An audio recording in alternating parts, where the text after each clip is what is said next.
글로벌 증시 상황 좀 더 자세히 알아봅니다. 여전히 앞으로 못 나가고 있는 재정절벽 협상 어디쯤 진행되고 있는 건지 글로벌 상황들 자세히 알아볼게요. 김희욱 전문위원입니다. 산타랠리라는 말만 있지 올해는 산타랠리가 글쎄 올지 안 올지 좀 불확실성이 큰 상황이죠. 산타 할아버지는 착한 어린이한테만 선물을 준다는데 글로벌 증시에서 보면은 한국 증시처럼 착한 이 시장은 없다고 저는 말씀드리겠습니다. 로이터 통신 마감 브리핑 내용 보시죠. 오늘 미 증시는 수치상으로는 일단 마이너스, 그러니까 하락 마감이지만 큰 방향성은 없었다라고 보시면 됩니다. 그러니까 굳이 오늘 우리 개장에 있어서 미국장을 마이너스 요소로 적용하실 필요는 없다는 말씀이고요. 오늘도 그렇지만 로이터 마감 브리핑에는 이제 이 재정 절벽이라는 이 단어가 완전히 고정을 꿰찼습니다. 잘 아시는 대로 재정 절벽이라는 단어는 공통적으로 등장을 하는데 여기에 따른 시장의 반응이 매일 냉탕과 온탕을 왔다 갔다 하는 거죠. 원론적으로 보시면은 지금 미국 의회가 해결해야 될 세금 인상폭은 6천억 달러라고 하네요. 사실 미국의 경제 규모나 예산 규모에 비하면 6천억 달러 큰 것도 아닌데 문제는 이거를 어디서 돈을 더 걷고 어디를 좀 더 줄이고 해서 짜 맞추느냐, 그리고 올해를 마감하느냐 하는 게 과연 큰 문제다라고 보고 있죠. 오바마 대통령 오늘도 좀 수위를 높였네요. 공화당을 향해서 부자 증세가 아니면 대안이 없다. 공화당은 이제 분탕질 그만하고 부자 증세 요거 받아들이든지 아니면 다 같이 죽든지 선택을 하라, 이렇게 압박을 하고 나섰습니다. 공화당이 저렇게 여론의 비난을 감수하면서까지 버티는 이유, 부자 증세를 어떻게든 저지하려는 것은 다 원론적으로 알고 있는데요. 자, 그 이유가 무엇인지 조금 이따 본격적으로 보시기로 하고요. 다만 이런 상황이 미 기업들 그리고 경제적인 영향력이 어떻게 되는지 한번 체크를 해보고 넘어가겠습니다. 월스트리트 저널 보시죠. 지금 보시는 제목이 저렇게 나와 있는데요. 사실은요, 재정절벽 앞두고 미국 기업들이 어차피 내년 1월 1일 되면 세금 왕창 두드려 맞을 거 그냥 주주들한테 인심이나 얻을 겸 배당으로 돈질이나 하자, 이렇게 제목을 달아야 원래는 원문에 충실한 해석인데 차마 그럴 수는 없고 말로 하는 거야 제가 책임지면 되니까 이렇게 부연 설명을 드렸습니다. 자, 그렇다면 배당과 주가의 관계는 어떨까요? 배당 늘린다고 발표하면 매수세가 몰리니까 일단 주가는 오르겠지만은 문제는 배당 끝난 후에는 기업 재무적으로나 빠져나가는 사람들까지 합해서 단기적으로 주가에는 부정적이라는 게 이 배당과 주가의 이론적인 이 설명이 돼 있고, 여기도 이렇게 나와 있는데요.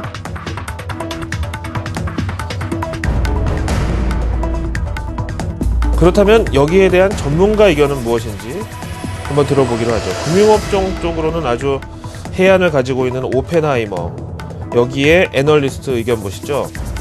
최근 미국 배당주들 중심으로 매수세가 몰리고 있다네요. 근데 회계상으로 배당액이 늘면은 주가는 조정이 불가피하면서, 그럼에도 불구하고 이렇게 올해 기업들이 배당을 많이 주겠다고 지금 선언을 한 상태고, 여기에 따른 매수세가 몰리고 있는데, 이렇게 올해 어떻게든 배당을 노린 단기 매수의 경우는 배당의 대가로 주가 하락을 감수해야 되는데 생각보다 올해는 조정의 폭이 클 수가 있다. 확 몰렸다가 확 빠질 수 있다는 얘기고요. 근데 그렇다고 또 일단 배당 받고 주가가 조금 일시적으로 내렸지만 회복되기를 기다리다가는 내년 1월 1일 당장 배당에 대한 과세가 43.5%까지 미국에서 오를 가능성이 있다라고 경고를 했습니다. 참고로 미국의 경우는 배당에 대한 과세율이 현행 15%인데요. 이마저도 부시 이 텍스컷 때문에 올해 말까지는 그냥 비과세죠.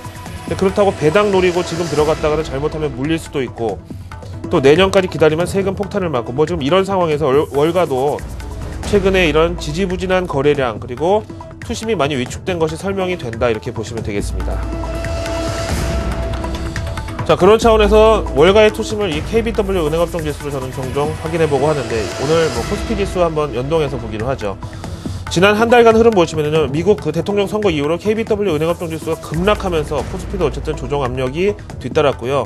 KBW 은행업종 지수 어느 정도 저점을 탈출한 상태이긴 하지만 지금 보시는 대로 이 KBW 은행업종 지수가 본격적인 반등을 하기 전에는 우리나라 코스피 지수에 그리고 한국 시장의 외국의 매수세도 본격적으로 유입을 예상하기는 좀 힘들다고 말씀을 드리겠습니다.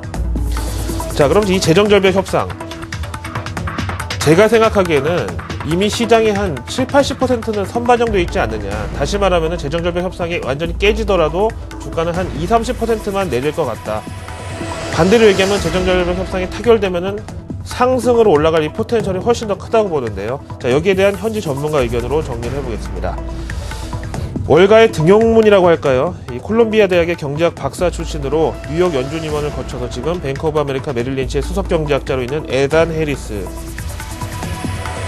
지금 워싱턴은 미국은 말할 것도 없이 전 세계의 이목이 부담스러운 나머지 어떻게든 재정절벽 문제를 올해 안에 적당히 타협하려고 넘어가려고 지금 시도하는 것 같은데 상당히 위험한 발상이다. 어차피 이렇게 임시방편격으로 재정절벽 해법을 마련할 경우 잠재적으로 미국 경제와 시장의 신뢰를 훼손할 수 있는 리스크로 남게 된다.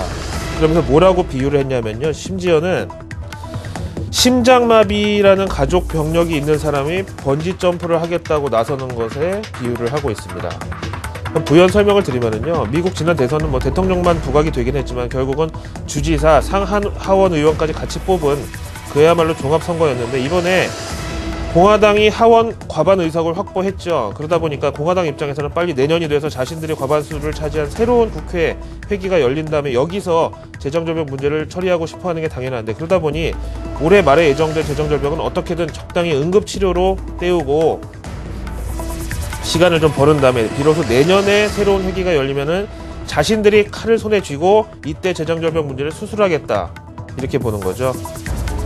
그래서 이 에단 해리스 경제학자는 올해 재정절벽 협상이 임시로 타결이 되더라도 미국이 어차피 절벽 아래로 떨어지는 것은 불가피하다. 다만 임시 방편으로 줄을 마련해서 몸에 그걸 묶고 뛰어내리는 번지점프에 비유를 한 거죠.